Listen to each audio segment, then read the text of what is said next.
Livro de Deuteronômio.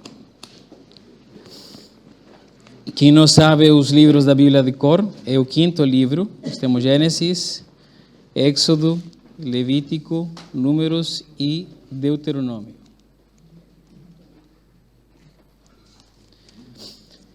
Vamos abrir no capítulo 18.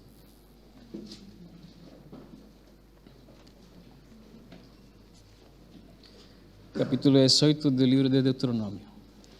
E antes de ler, gostaria de partilhar algo que eu vivi há um par de anos. Eu estava a estudar no IBP, Teologia, e um dos professores nos explicava um pouco do que é chamado hoje o pluralismo religioso. Ou seja, a cultura na qual vivemos hoje é praticamente um centro comercial de religiões. E a pessoa anda caminhando e escolhe o que ela quer acreditar. Normalmente, as pessoas tendem a tendência a acreditar aquilo que não vai corrigir o seu comportamento. É muito natural isso. E quando estávamos a ler sobre o pluralismo religioso, de facto, lastimosamente, há muitos cristãos até que caíram nesta onda.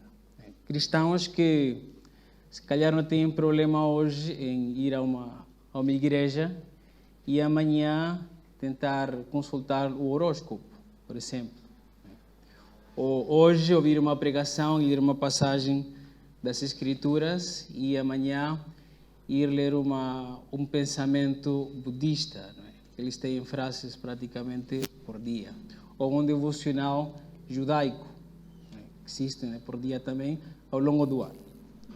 E a passagem que nós vamos ver hoje realmente é um anticorpo para que o cristão consiga viver uma fé genuína, real, num mundo pluralista, num mundo onde há muitas religiões, muitos pensamentos que têm às vezes até mais voz dos meios de comunicação do que a própria igreja. Então vamos ler a passagem que está desde o versículo 9 até o versículo 22. Ok? Deuteronômio 18, do 9 a 22. Vamos ler por partes para ir fazendo pausa e vamos dividir a passagem essencialmente em três partes, do 9 ao 14, 15 e 16 e 17 ao 22. Quem gosta de tomar notas, 9 ao 14, 15 ao 16 e 17 ao 22. Então vamos ler do 9 ao 14. Diz assim: Quando entrares na terra que o Senhor teu Deus te der, não aprenderás a fazer conforme as abominações daquelas nações. Entre ti se não achará quem faça passar pelo fogo o seu filho ou a sua filha, nem adivinhador, nem prognosticador, nem agoureiro, nem feiticeiro, nem encantador de encantamentos, nem quem consulte um espírito adivinhante, nem mágico, nem quem consulte os mortos. Pois todo aquele que faz tal coisa é abominação ao Senhor. E por estas abominações o Senhor teu Deus as lança fora de diante dele. Perfeito serás como o Senhor teu Deus, porque estas nações que has de possuir ouvem os pronosticadores e os adivinhadores. Porém, a ti o Senhor teu Deus não permitiu tal coisa. Nós temos aqui esta passagem, Deuteronômio 18, que se encontra num livro, Deuteronômio, que é uma compilação praticamente de pregações de Moisés. Moisés está quase por morrer, e antes de morrer, Deus dá-lhe a ordem de pregar praticamente uma repetição da lei, considerando também a história agora de Números, a nova geração que foi nascendo, ou que nasceu criança, que saiu criança do Egito. Porque toda aquela geração, como nós também já vimos numa pregação em Números, foi morrendo ao longo de 38 anos, já tinham estado 2 anos em Sinaí, 38 no deserto, e são praticamente novos, os mais velhos são Caleb e Josué, que são os únicos que têm o privilégio de entrar na terra. E Moisés, então, praticamente faz várias pregações, pregações que são escritas com muito cuidado, bastante claras, é a repetição dos 10 mandamentos, alguns acréscimos também à lei que Moisés, claramente com autorização de Deus, ele faz para preparar este povo. E em esta passagem nós conseguimos ver que Moisés começa a dizer ao povo que a terra que eles vão ir já existe uma cultura religiosa dominante. E a partir do versículo 10, ele começa a descrever algumas práticas que eram feitas, como, por exemplo, passar filhos pelo fogo, se o sacrifício infantil era uma coisa que existia nos povos cananeus. Depois começa a falar de adivinhadores, pronosticadores, etc. Estas práticas, alguns são sinônimos, outras nem tanto. Por exemplo, umas, como os adivinhadores, eram pessoas responsáveis, segundo eles, para discernir a vontade dos deuses.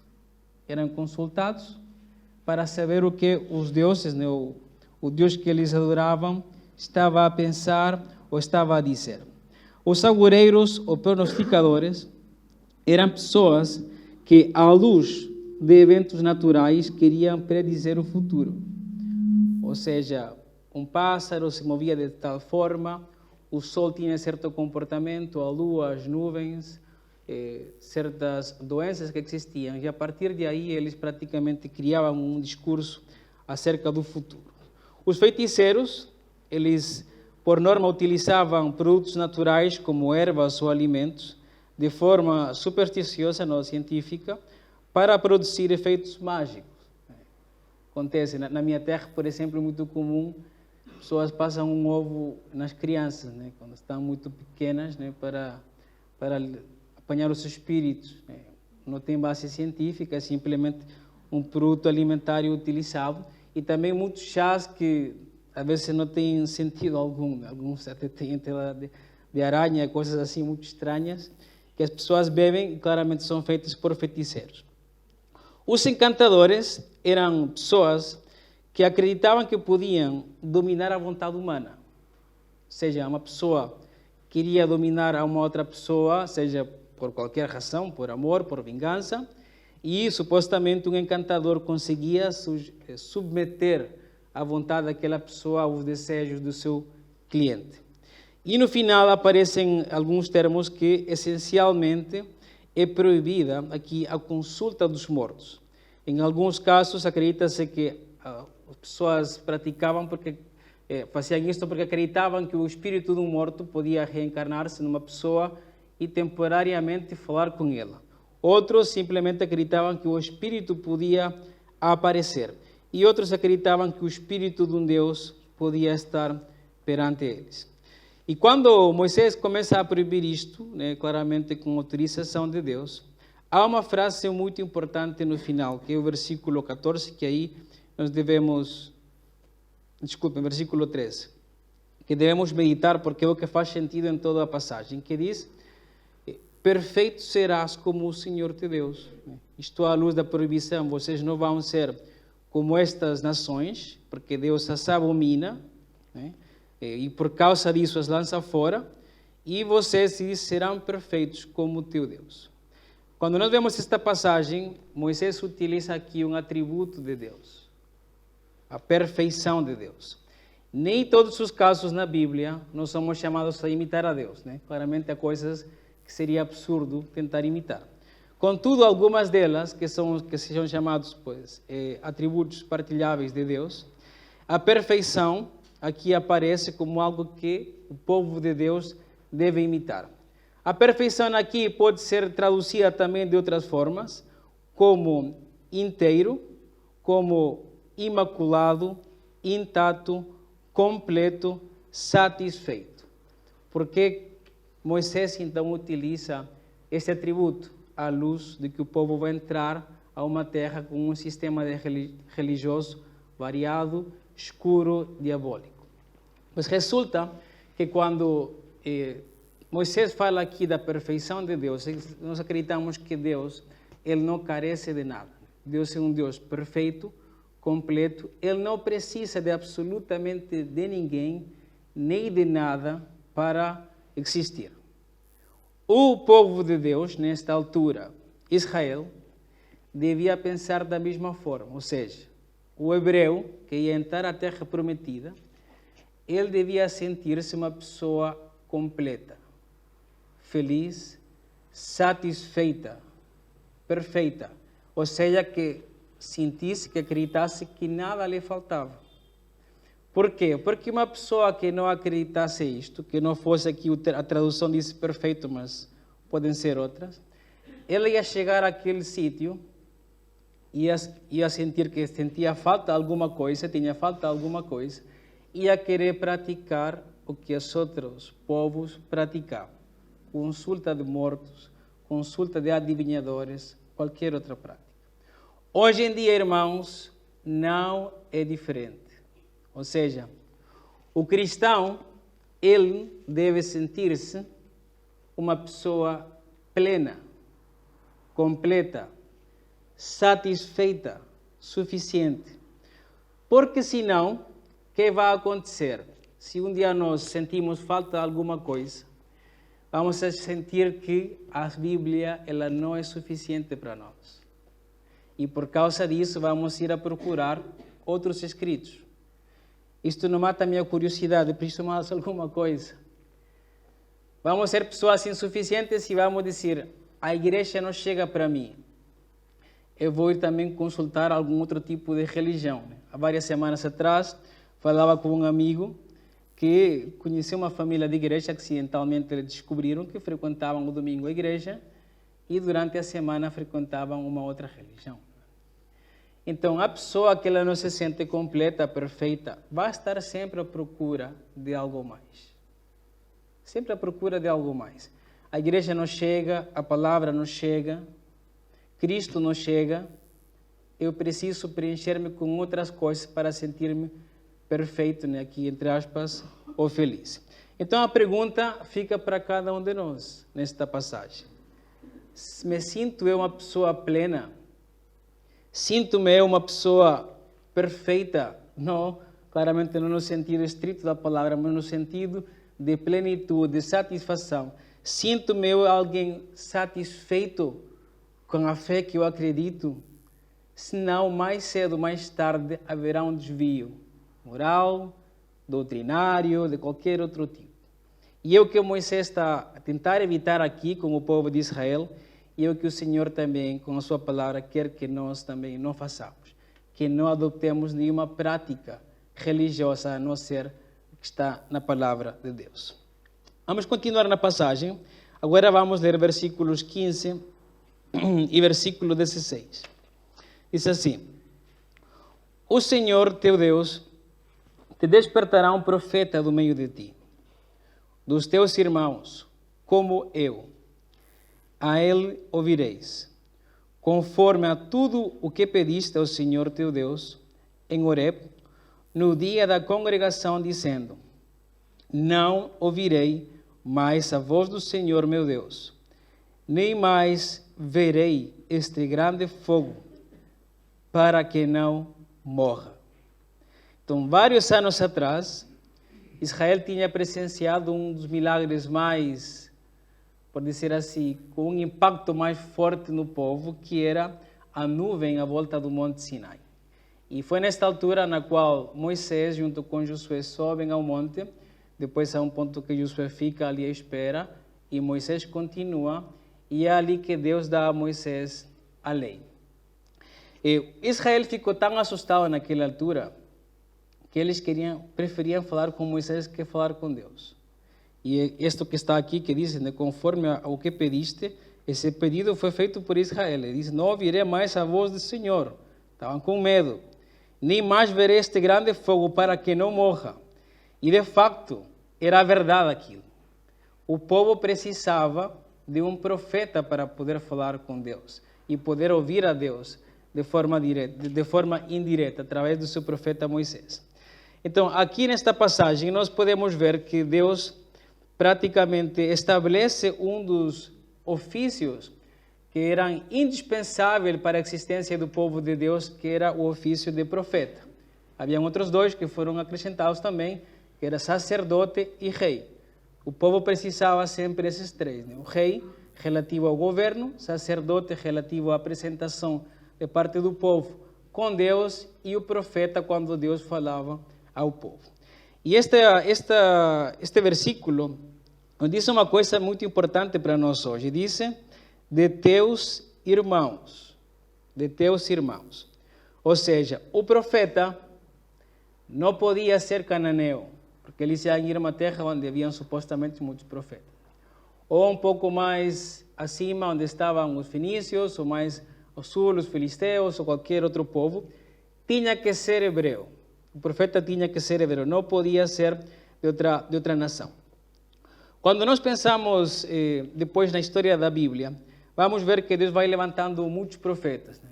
Samuel, Eliseu, Elias, Natão, Isaías, e uma longa lista de profetas. E Cristo pois, nos ensina que o último profeta deste tipo foi João Batista, né? Ou também chamado Elias, né? João Batista. Uma coisa que nós, como igreja, devemos acreditar hoje, que se está perdendo e se perdeu em algumas linhas protestantes evangélicas, a importância do povo hebreu na história da redenção. Nós, como cristãos, devemos olhar as Escrituras e acreditar o que elas dizem. Por muito que possam acontecer coisas políticas hoje que nos queiram levar a pensar diferente. Digo isto porque existe, lastimosamente, e houve na história, tanto em países protestantes como católicos, né, uma aberração para com os hebreus. Foram rejeitados em vários sítios, expulsos de vários sítios. Até hoje há uma grande tensão com o povo hebreu. Como cristãos, nós não devemos ter vergonha e devemos tentar esconder o que a Bíblia ensina, porque foi ao povo hebreu que Deus escolheu para falar à humanidade. Não foi a outro. Houveram casos muito extraordinários, como Melquisedeque, um sacerdote que aparece ali de repente, mas de forma natural e oficial, Deus sempre falou através de profetas do povo hebreu.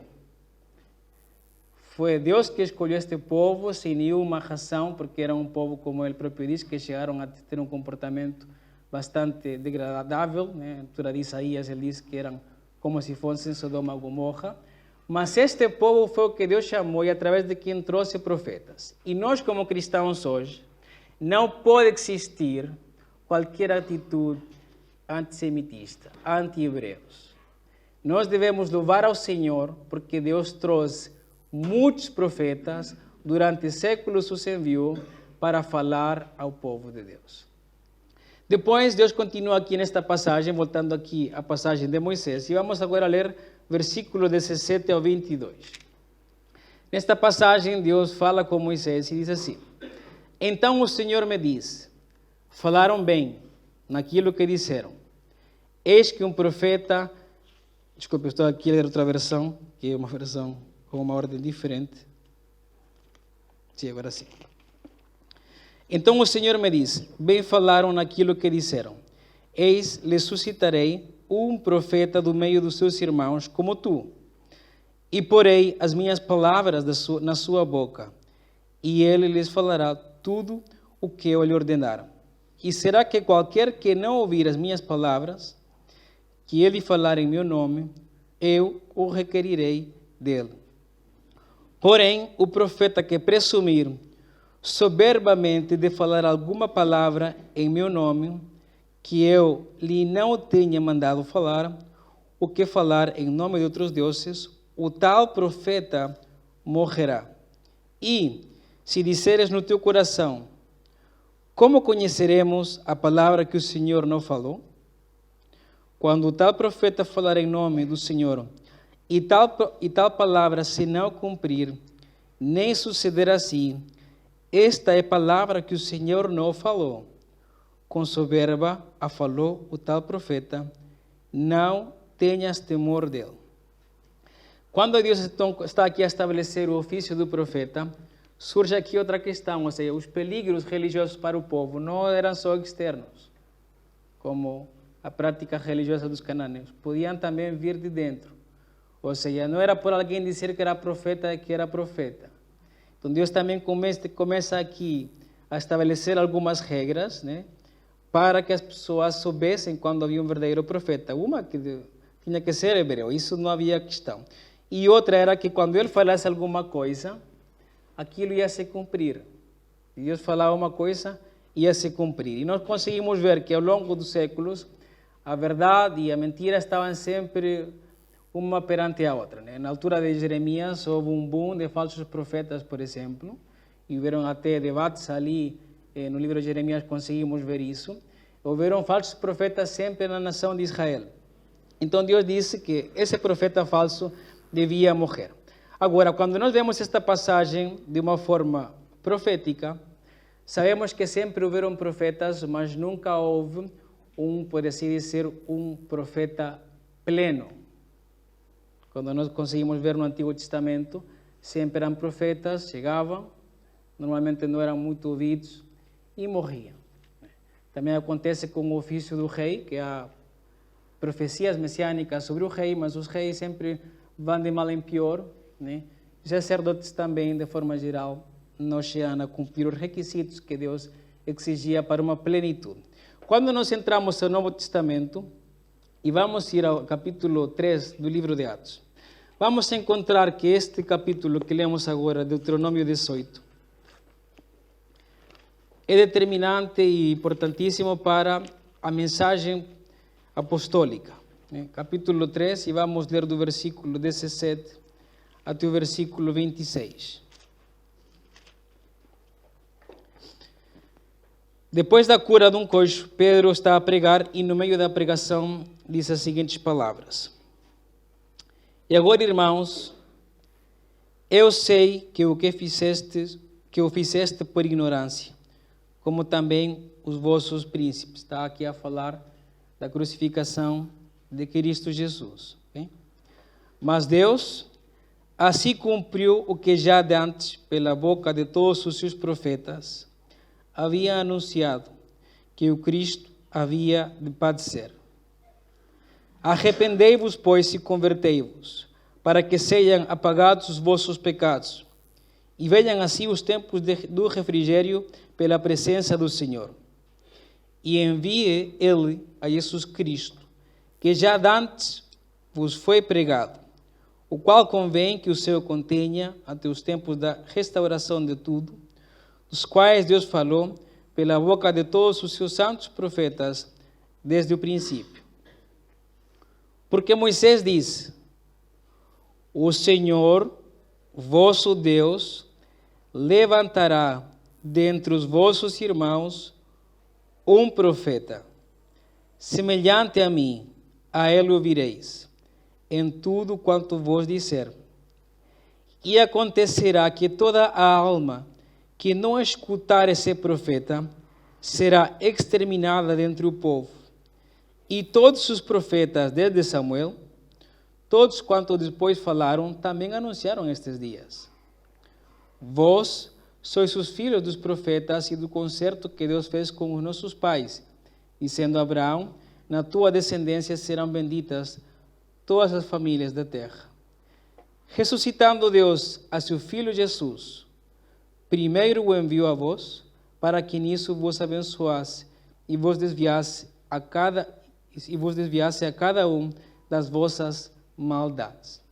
Quando Pedro está a pregar aos judeus sobre Cristo Jesus, ele faz uma referência a Deuteronômio 18. A doutrina apostólica, ela entende que o profeta que estava em Deuteronômio 18, apesar de terem havido muitos profetas, eles simplesmente foram uma sombra de alguém que estava por chegar. E esse profeta é Cristo Jesus. Foi, por assim dizer, o clímax da profecia na história da redenção. E é esse profeta que, como aqui diz, devemos nós ouvir. E quem não ouve a Cristo Jesus será exterminado o seu povo. Então Deus determinou, irmãos, naquela altura, hoje em dia, que só a quem Ele disser, nós temos que ouvir.